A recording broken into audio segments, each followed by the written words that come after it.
Hello there you guys, welcome to one of my videos. According to The Athletic, Man United nearing an agreement for Jadon Sancho. Fabrizio Romano did mention that Liverpool were interested in Sancho, in case one of their stars left. Romano said that Jadon Sancho's transfer to Manchester United is almost complete. Man United are set to double Jadon Sancho's wages to £250,000 a week.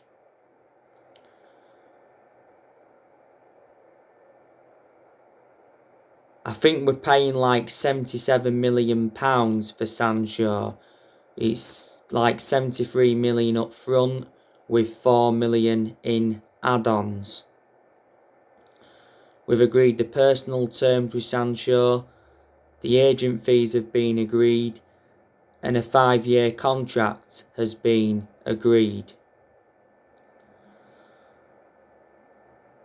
We are expected to complete the signing of Jadon Sancho this week. Sancho has told his England teammates that he's joining Manchester United.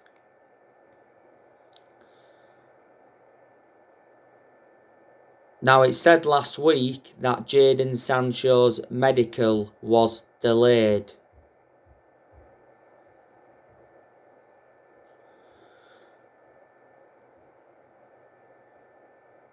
It said it's likely that Sancho will undergo his medical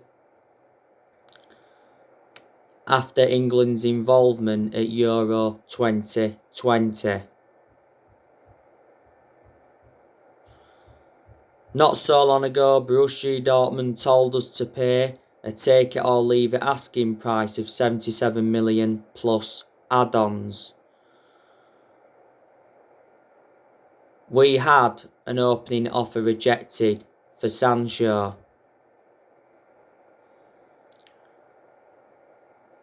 Borussia Dortmund have already made it clear that they want Sancho's future resolved before they begin their pre-season tour on the 23rd of July. Solskjaer's made it clear that he wants around 4 more signings when Sancho to Man United is official. Earlier on this year, Borussia Dortmund told Sancho that he can leave, so then Solskjaer made him a transfer priority. But yeah, the Jadon Sancho transfer saga is almost coming to a conclusion. It has been a long-running transfer saga. You know, we've been in for Sancho now for like the last 2 years or so. There's always been something in Sancho to Man United though, because it's been stemming from reliable journalists. You know, Fabrizio Romano is very reliable, and he's spoken a lot about the Sancho saga, and so too has Christian Falk from Bild. Dortmund lowered their asking price from what they was demanding last summer. Last summer, Dortmund's valuation was £108 million. We was reluctant to meet that valuation. We was only willing to pay so much up front. But Sancho at Man United last summer was extremely close. Last year, Dortmund set a deadline. They said we had until the 10th of August to sign the player. We missed out on that deadline, so Sancho remained at Dortmund. Dortmund have identified their replacement. They've been looking at Daniel Malin from PSV. But Sancho will be a great signing for Manchester United because he'll fit in our team perfectly. He's still young. He's got a lot of development in him. He'll assure his goals. He's good at creating chances, and he's got a good friendship with Marcus Rashford. So they are the reasons. Sancho endured 4 years at Dortmund, scored 50 goals in 137 appearances. Under contract with them until 2023. Dortmund paid just £7 million for him from Man City back in 2017. The reason he left Manchester City is because he didn't get assured any first team opportunities.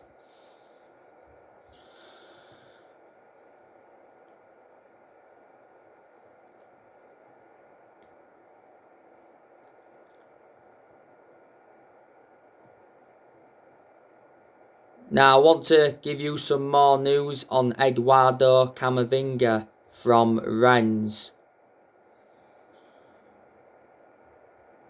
So Man United will have to pay around £85 million to sign Camavinga.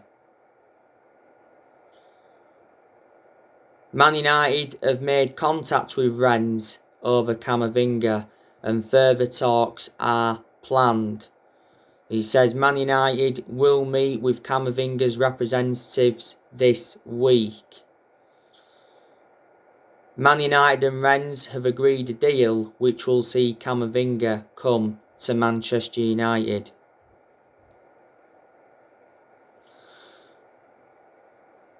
There's a good chance he's going to be our next signing after Sancho, because it says Man United are ready to make a move for Camavinga once Man United have completed the signing of Jadon Sancho. Camavinga has spoke about Real Madrid and Bayern Munich. PSG are in for him, Arsenal are in for him, Real Madrid are in for him, and so too are Man United as well. But he is leaving Rennes. Rennes are prepared to cash in on him rather than risk him leaving on a 3 next year. He's made around 82 appearances for Rennes. He's been with them now for like 8 years. Been in Rennes' senior squad since like 2018. He's been capped by France 3 times.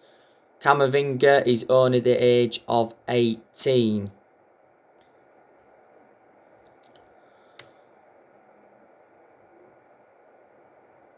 Raphael Varane, I think there's a good chance that Man United will sign him.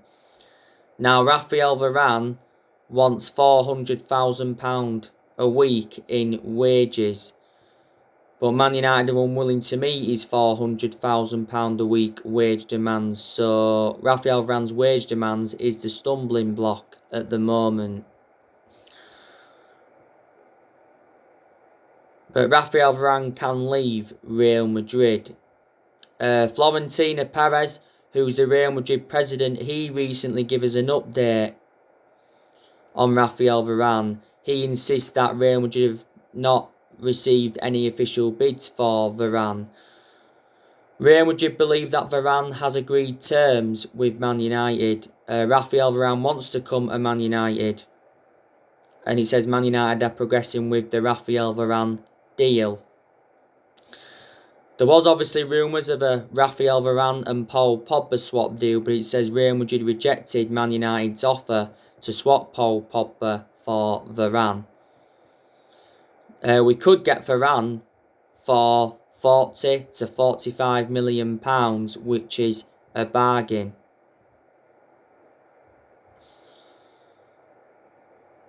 Not so long ago, Real Madrid rejected a £50 million bid for Varane because it says they was demanding £80 million.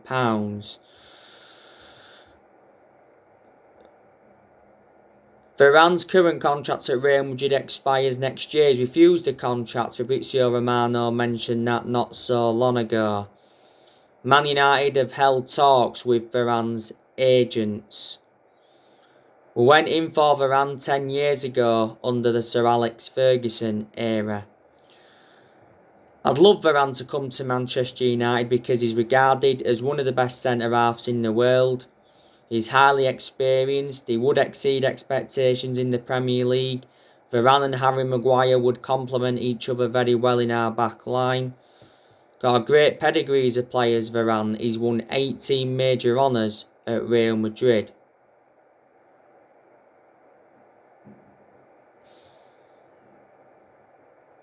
So they are the reasons. And Varane's been a long-serving player at Real Madrid. He's been with them over 10 years. I think he's made over 300 appearances in all competitions. Pau Torres. He's been another centre-half on our agenda. But not so long ago it said we'd been dealt a blow in our pursuit of Pau Torres.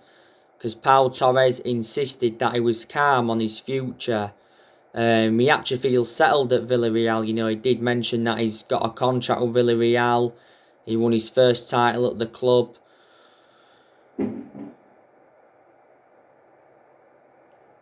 And he said he's focusing on the European Championships.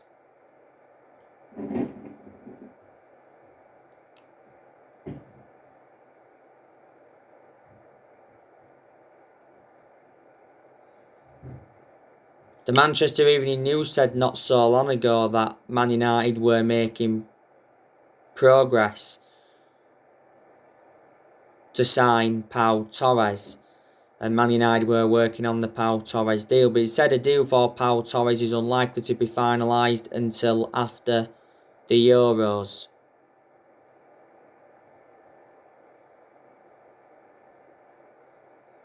Pau Torres has around the €65 million release clause. He's under contract with Villarreal until 2024. He's been at Villarreal for a lot of years, risen up their academy. He did have a loan spell with Malaga.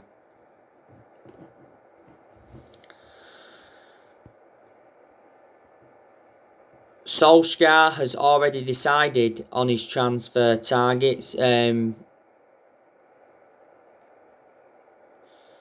He did say, Solskjaer, that he wants to strengthen up in 4 positions, but he recently got told that there's no funds available to get a centre defensive midfielder. Solskjaer wants around 4 or 5 signings in this summer transfer window in order for Man United to challenge for the Premier League title next season. And I'm convinced we can challenge for the title next season, providing that we recruit well in this summer transfer window. But I'm expecting Solskjaer to get the players he wants to recommend in. And like I've said to you before, Solskjaer does deserve more backing. Because he wasn't backed enough for such a long time.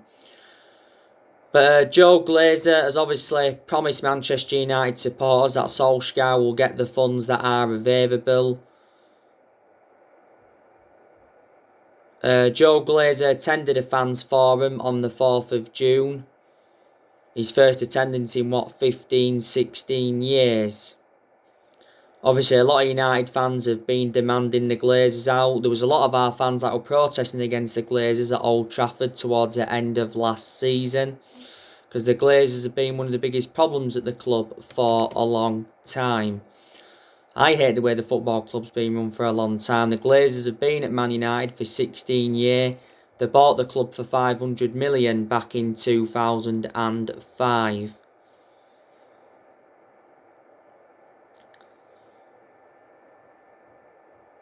Obviously, towards the end of last season, the Glazers apologised because obviously there was planning to scrap the Champions League for that European Super League. And it said towards the end of last season that the Glazers could be forced to sell Man United, but for only £4 billion.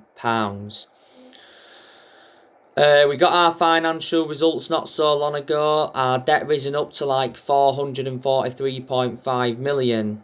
Our debt continues to rise. That is a concern. This summer transfer window is Solskjaer's 5th transfer window as permanent Man United manager. But the board said, they will back Solskjaer with summer signings and a new 3-year contract. I think it's a mistake giving him the new 3-year contract because I can assure he won't see out this new 3-year contract. Solskjaer still has under a year left on the current 3-year contract to what he signed when he got the job permanently back in March 2019. So in reality, we should really wait until he sees out his current contracts, analyse how things have gone, then decide not whether to give him that new 3-year deal. Just before the summer transfer window opened, it said Solskjaer had been given a 150 million transfer budget to buy around 4 or 5 new players.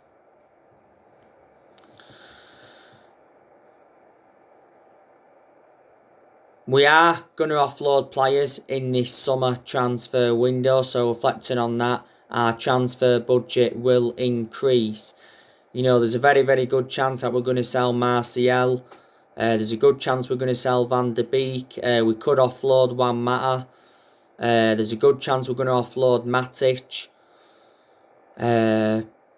Pogba could possibly leave in this summer transfer window, but I hope he doesn't.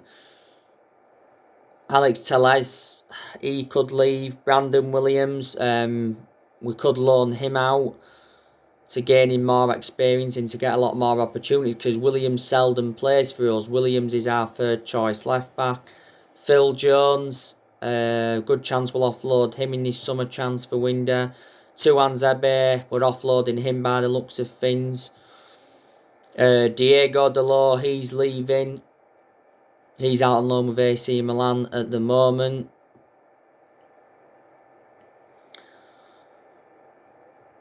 Andres Pereira, I think we'll be looking to get rid of him permanently. So there you go. And Daniel James, we could also offload him. But there's a lot of players that will stay at Manchester United, and I reckon there's quite a few players that have got long-term futures at the club. Next season is going to be massive for Ole Gunnar Solskjaer, and I think he is aware of that. You know, next season will be Solskjaer's third full season, because at the moment Solskjaer's endured 2 full seasons at Man United. I'd say next season Solskjaer's got to win a trophy at Man United if he is to remain Man United manager. Because Solskjaer's not yet won a trophy at Man United, and we haven't won a trophy since 2017, which is 4 years ago, and that's nowhere near good enough to our standards. To be honest with you, I'm expecting Solskjaer to be sacked at some point next season, because I've already said he isn't the long-term manager for Man United, and I think a lot of United fans will agree with me on that aspect. But I do think he deserves next season, Solskjaer. These United fans that are Ole in, but there's also United fans that are Ole out as well, especially with that loss to Villarreal in the Europa League final last season. I've criticised Solskjaer a lot during his managerial tenure at Man United. But the reason he's still Manchester United manager is because he's a club legend. That's what's basically saved him. Disregarding being a club legend, I can assure he wouldn't have been Man United manager now. You know, Solskjaer endured 11 years as a player for Man United. He flourished under Sir Alex Ferguson's guidance. Solskjaer has been in charge of the club now for like 30 months, which is over 2 years. So he's obviously been permanent Man United manager for like 27 months. We appointed Solskjaer in December 2018 to replace Mourinho, didn't we? And in Solskjaer's first 3 months, he was the interim manager. Did very, very well as the interim manager, won 14 games out of 19 in all competitions. So, reflecting how well he did, the club decided to give him the job permanently back in March 2019.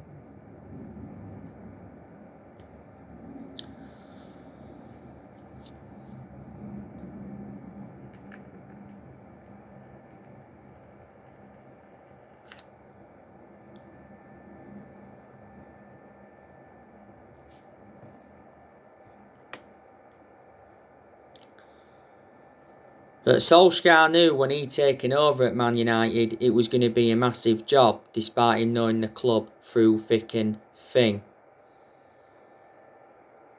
And he knew he had a lot to do when he came in. But there's a lot of things that I've got to credit Solskjaer for.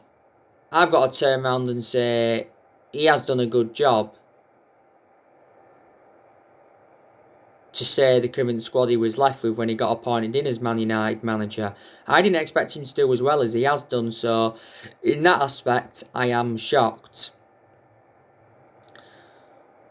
Solskjaer has made good signings as Manchester United manager as well. I think when Sancho to Man United is official, he would have spent over £300 million. Must have brought a good 14-15 players in or something like that now. In the summer of 2019, Ollie recommended Daniel James and Wan-Bissaka and Harry Maguire in. In January 2020, he brought Bruno Fernandes in and Odin Igalo in on loan. Obviously, Igalo left in January this year. In the summer of 2020, he brought Edison Cavani in, Alex Telles, Donny van der Beek, Amad Diallo Traore and Facundo Pellistri. We loaned Pellistri out in January this year. We got 4 of those players on deadline day last summer. And obviously in this summer transfer window, we brought Tom Eaton in on a free. He signed a contract with Man United until, 2023. And Jadon Sancho is incoming. And Solskjaer's brought quite a few academy players in. He's also got rid of a lot of the deadwood since he's come in. He knew he had to do that when he came in. In Solskjaer's first full season, he got us to 3 semi-finals, got us a 3rd place finish. In his second full season, got us to the EFL Cup semi-final, got us to the FA Cup quarter-final, got us to the Europa League final. No, we didn't win it, but he still got us to the final. It was his first major final as Man United manager. Got us a 2nd place finish last season. And last season went the entire season without losing away from home in the Premier League, which is a record.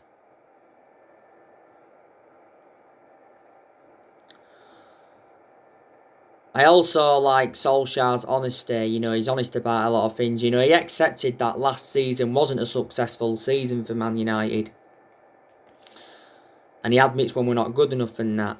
If we'd have won the Europa League last season, I think, it would have been a successful season for Man United. But like I said, Ole is our best manager since Ferguson. He's our 4th permanent manager since Ferguson. The 3 managers we sacked since Ferguson was David Moyes, we sacked him, we sacked Louis van Gaal, and we sacked Jose Mourinho. And we're not even really known as a sacking football club.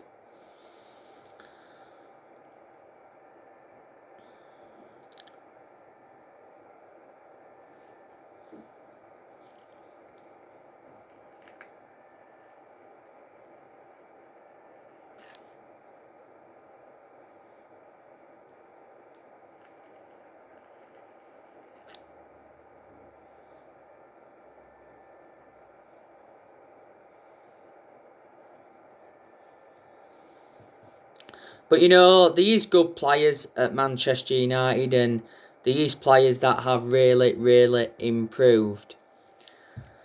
You've got Dean Henderson, that's a very, very good goalkeeper. I think Solskjaer's chosen Dean Henderson to be our number 1 goalkeeper for next season. Henderson did well in a lot of the games he was in goal for last season. He's got a long-term future at Man United. Before the start of last season, Dean Henderson signed a 6-year contract with the club, so reflecting on that, he committed his future to Man United.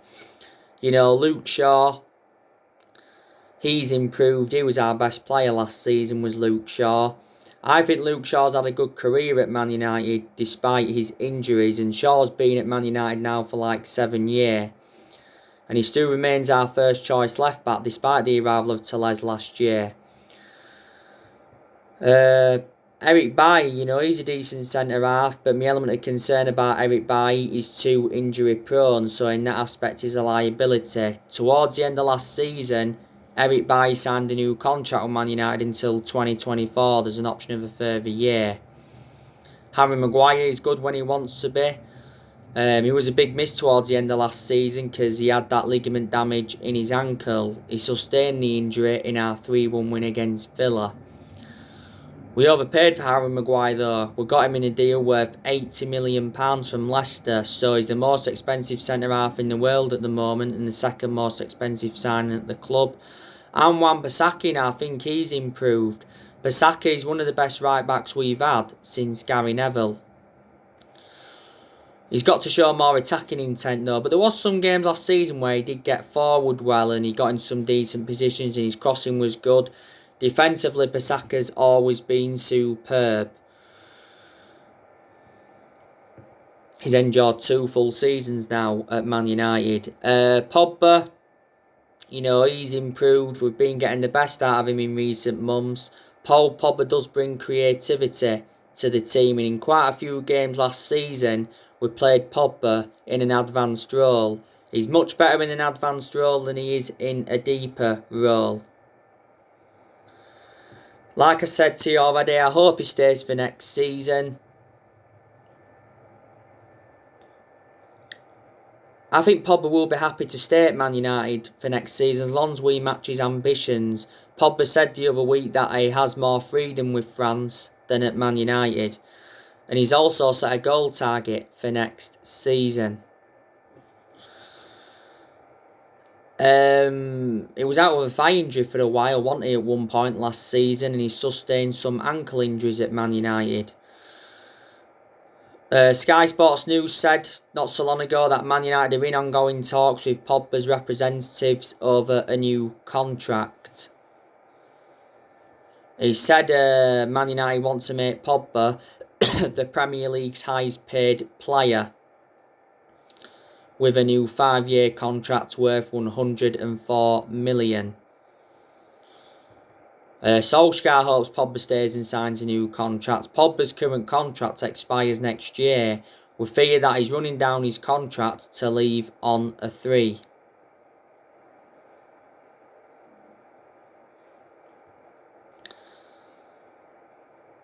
As it stands at the moment, Pogba's our most expensive signing because we paid £89 million for him and he's enjoyed 5 seasons at Man United since he rejoined. I think we want around £72 million if we are to offload him in this summer transfer window. But, you know, if he leaves, I'd say Eduardo Camavinga would be a good, adequate replacement for Pogba. McTominay, you know, he's a decent player as well. But McTominay's not yet on that level where I want him to be at. The question is, can he emulate to that level? McTominay, has been part of the club for a long time. Just after the first lockdown last year, he signed a 5-year deal with Man United. So, reflecting on that, he committed his future to the club. Bruno Fernandes, very, very good. Greenwood, he's been an absolute revelation since he broke into our senior squad. Cavani, he's made an impact since he's come in. I'm glad that Cavani's staying for next season. Fabrizio Romano said towards the end of last season that Cavani agreed a 1-year contract. And Marcus Rashford, you know, he's good when he wants to be, but he's also enjoyed his bad periods as well. And he's become injury prone at Man United. Sustained quite a few injuries. I think we need to keep Marcus Rashford out on that left-hand side because that's where he's more effective. So there you go, and as you all know, we do play Leeds on the first game next season. That'll be a very, very good game against Leeds. Yeah. So anyway guys, that's everything to update you today. Drop your comments, likes below on the channel. If you do, consider subscribe as always, and take care. God bless. See you all again very, very soon.